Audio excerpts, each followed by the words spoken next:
这个就是你家花盆里边土壤的一个完美结构。如果你的土有这个结构，你怎么浇水它这个植物都没有什么太大的问题。如果你丧失了这个结构，你怎么浇水都学不会。咱们浇水不是硬学，不是死记硬背啊。土壤它有结构，黑色的这个大圈它这个功能它就是存空气的，它就是提供植物根系它去喘气儿的。那么蓝色的这个它没有这个黑色的这个大啊，它里边就是干什么？就是存水的。这个水是什么？是给根系提供水的一个小水池啊，根系它会咔咔咔扎到这个蓝色的里边去吸收水分啊。黑色的这些小点儿啊，它属于土壤中的一些小孔隙啊，毛管孔隙。那么这个黑色这里边，咱们浇水以后啊，它里边有水，但是根系它想去吸收，它抢不过这个土啊，土给这个水禁锢了，它抢不着。所以说咱们有些时候用手去往这个盆面里边伸的时候，摸这个土的干湿的时候啊，你摸着潮乎乎的，这潮乎乎的这个感觉是哪来的？是这个黑点来的，了解了不啊？所以说你摸着土潮湿的时候，植物会掉叶，会黄叶啊，会黄叶，会掉叶，这是植物缺水的表现，集中在植物的底部，是吧？所以说有些时候你说这花掉叶了，我告诉你说缺水，你总跟我说，哎，土还湿着呢，土还湿着呢。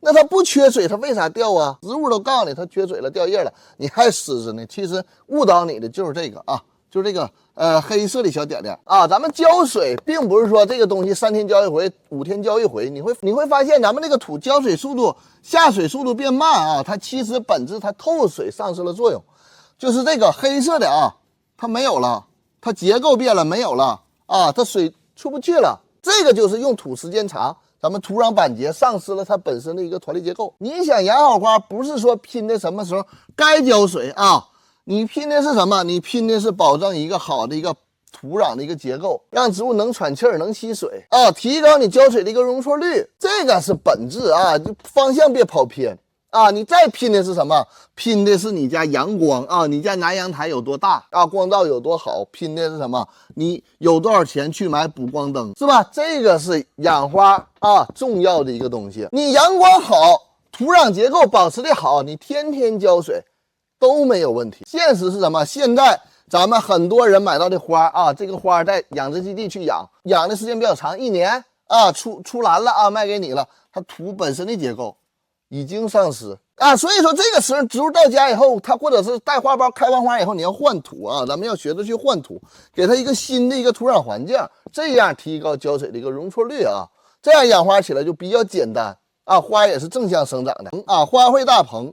我就这么告诉你啊，培育花苗的棚这写错了啊，很少有人去用有机肥啊，所以说有些东西的它的土壤里边什么，它都缺失有机质，造成土壤一定量的板结啊。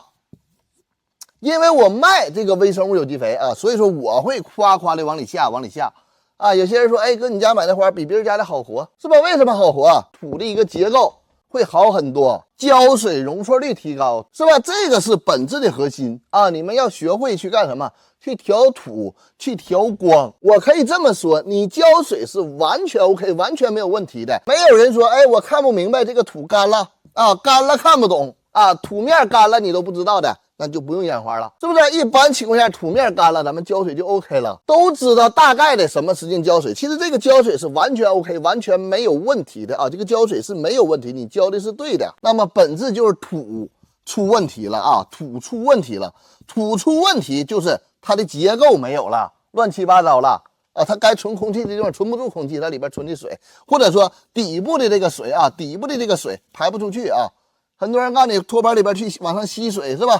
你土壤结构好 OK， 土壤结构不好，它就是闷根儿，它就是积水，是吧？所以说这个之间存在一些信息差，那么就是我讲到的这个本质的一个问题。你把你的核心放在土上啊，你把你的核心放在阳光上，给光，你稍微勤点去浇水，这个植物是完全正向生长，是完全没有问题的啊！你不要惊慌说这个东西烂根了，那个东西烂根了，是吧？种植方法教了很多啊，参考我的视频去种植，然后把核心放在土壤上啊，你浇水是没有问题的。其实你走了很多弯路啊，你一直在钻牛角尖，你再去学这个到底该什么时候浇水啊？土的结构不一样，家里它不像大棚，不像养殖基地，不像室外。